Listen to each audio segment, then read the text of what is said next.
quand on va dans les endroits qui ont été bombardés, on ne va pas y rester très longtemps. Par exemple, on va y aller, on tourne ce qu'on a tourné, et ensuite on revient un petit peu en arrière. Quand on est à Mykolaïv, la ville qui est souvent bombardée, quand il y a des alertes aériennes, on ne reste jamais dans les zones qui ont été bombardées précédemment, parce que souvent elles peuvent être retouchées une nouvelle fois. Donc on a eu une demi-journée en gros pour préparer tout notre pactage, le matériel, la caméra, les gilets, les casques, et puis le lendemain matin, on était dans l'avion pour Bucarest. Et puis on a fait 2 jours en Roumanie avec les militaires français, et ensuite on est parti en Ukraine. Tu es accompagné d'Esther Lefebvre et aussi d'une deuxième personne. De Irina Fourni. Voilà, il y a un journaliste rédacteur, donc c'est la personne qu'on voit à l'image et qui met sa voix sur les sujets. Et on est 2 journalistes reporters d'images monteurs.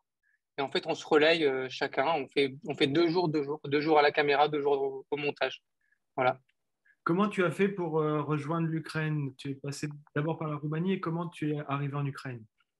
Ouais, alors, il y a plusieurs façons d'arriver en Ukraine, soit par la Pologne, soit par la Moldavie, soit par la Roumanie. Nous, on a passé par la Roumanie. En fait, au sud de la Roumanie, il faut prendre un bac. Donc, on monte sur un bateau, on met la voiture dessus et on traverse la frontière de cette manière-là. Et ensuite, on a dû remonter tout du sud en fait, de l'Ukraine jusqu'à Odessa. Ça nous a pris une journée entière de route.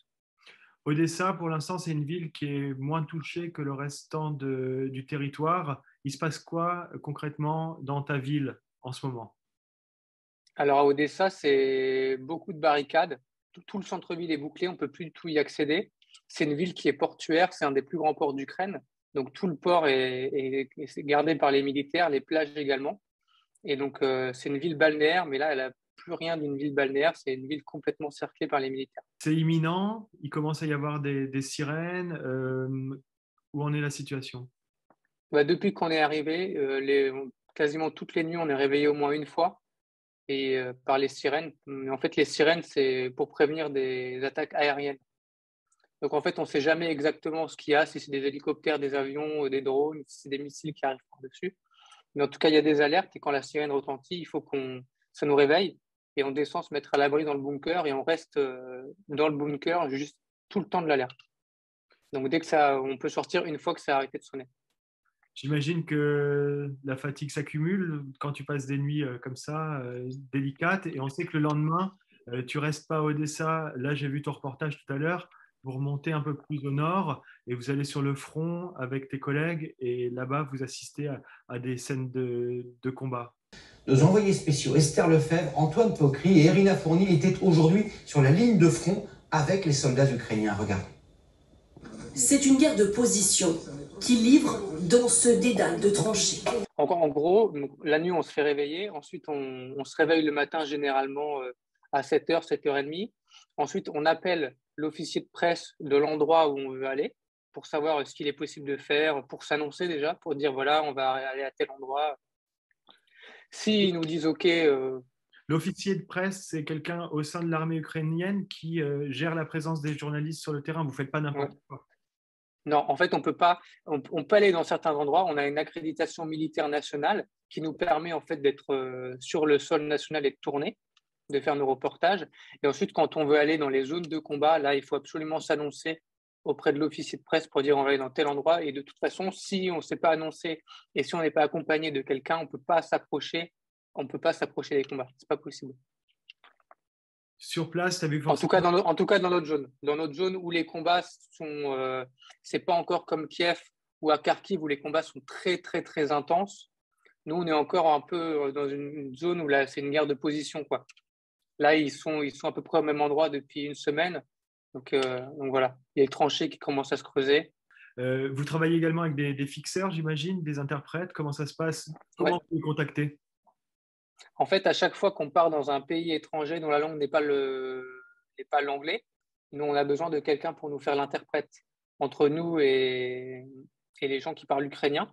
Et ça permet aussi il permet de nous aider aussi à comprendre la manière dont pensent les gens, la manière dont ça fonctionne. Et donc, les fixeurs, alors, il y a 2 types de fixeurs. Soit ce sont des journalistes locaux, donc des journalistes ukrainiens, soit ce sont des gens qui n'ont rien à voir avec le milieu du journalisme et qui peuvent nous aider en fait à à appeler, passer les coups de fil, prendre les rendez-vous, savoir où on peut aller, parce qu'ils connaissent très bien le territoire. Forcément, les fixeurs jouent un rôle très important. Ah, c'est l'élément essentiel du reportage. Sans le fixeur, on peut rien faire. On peut rien faire, c'est impossible. Parce qu'à chaque checkpoint, on arrive, ils arrêtent la voiture et ils parlent pas anglais. Donc, il nous faut quelqu'un qui parle ukrainien, qui explique que nous sommes journalistes français, parce qu'ils nous demandent souvent nos passeports, nos accréditations pour pouvoir travailler. Et ça, c'est plusieurs fois par jour.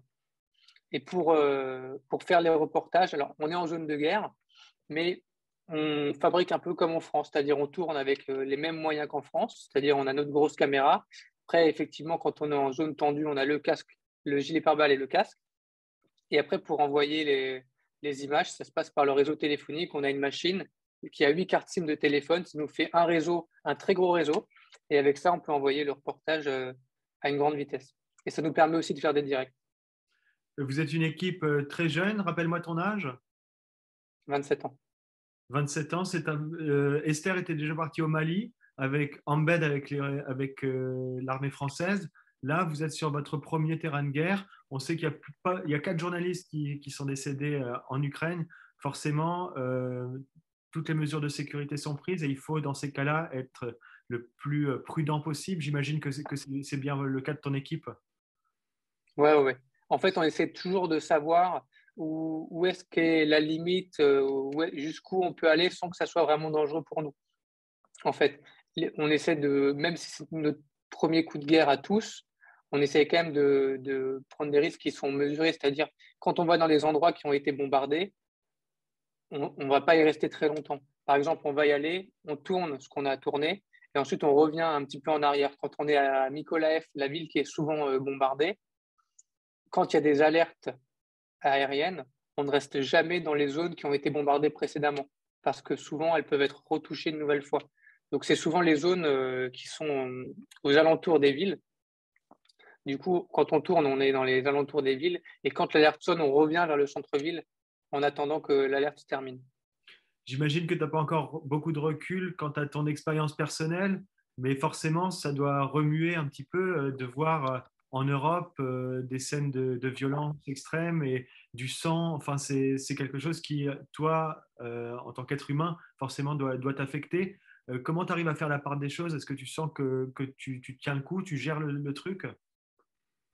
Alors, c'est assez marrant parce que quand on est dans les villes en Ukraine, c'est comme chez nous, quoi. Il y a les mêmes voitures, les gens, c'est comme chez nous, quoi. Il n'y a aucune différence à part le fait qu'ils parlent ukrainien. Donc, cette guerre, elle pourrait très bien se passer chez nous. Après, nous, on la regarde à travers le filtre de la caméra. Et puis, quand on a décidé de faire ce métier, on s'est toujours dit peut-être qu'un jour, on sera amené à aller dans ce genre de situation. C'est toujours quelque chose qu'on a en tête quand on commence à être journaliste. Donc, c'est grâce à ça aussi qu'on arrive à accepter ce genre de situation. Et aussi une grande solidarité, j'imagine qu'avec Esther et ton autre collègue, vous parlez beaucoup et vous soutenez les uns les autres. Avoir une équipe qui est soudée, ça c'est primordial. Et en fait, il faut qu'on puisse avoir 100% confiance en chacun des membres de l'équipe pour que ça se passe bien. En tout Parce cas, que dans une situation de stress, si ça tire ou si on est dans un endroit où on se retrouve dans une position difficile, il faut qu'on puisse avoir confiance 100% en chacun des membres de l'équipe. est-ce que tu connais un petit peu la suite de ton programme pour ces prochains jours et ton éventuel retour en France? Alors, on est parti avec un billet aller pour l'instant, pas de billet retour. En fait, c'est en fonction de la situation, comment la situation évolue. Après, c'est un conflit qui est sûrement parti pour durer. Donc, ce qui va se passer, c'est que nous, à un moment, on va finir par rentrer en France. Soit une autre équipe va prendre notre relève directement après, soit on va laisser des périodes sans personne à Odessa, par exemple, et on va revenir de temps en temps pour couvrir le conflit au fur et à mesure. Pour rentrer, il faut que tu retournes d'abord en Roumanie pour prendre un avion? Alors ça dépend de l'avancée des Russes. Notre projet, pour l'instant, ça serait de repartir par la Moldavie et ensuite par la Roumanie, parce qu'en fait, la frontière la plus proche de Odessa, c'est la Moldavie. Voilà. Mais on sait qu'on va mettre environ 2 jours pour rentrer, parce qu'on n'a pas de passe-droit aux frontières, donc il faut qu'on fasse la queue comme tout le monde. Et donc, on va se retrouver dans les files de réfugiés qui sont énormes. Et donc, on va devoir attendre beaucoup à la frontière entre l'Ukraine et la Moldavie et la frontière entre la Moldavie et la Roumanie. Et si on décide de reprendre le même chemin qu'à l'aller, c'est-à-dire partir directement par la Roumanie, ça sera pareil. Bon, en tout cas, on te souhaite beaucoup de courage, beaucoup de force. Et puis, on se retrouve bientôt à Strasbourg pour Ouais. ton retour. À Merci bientôt. beaucoup.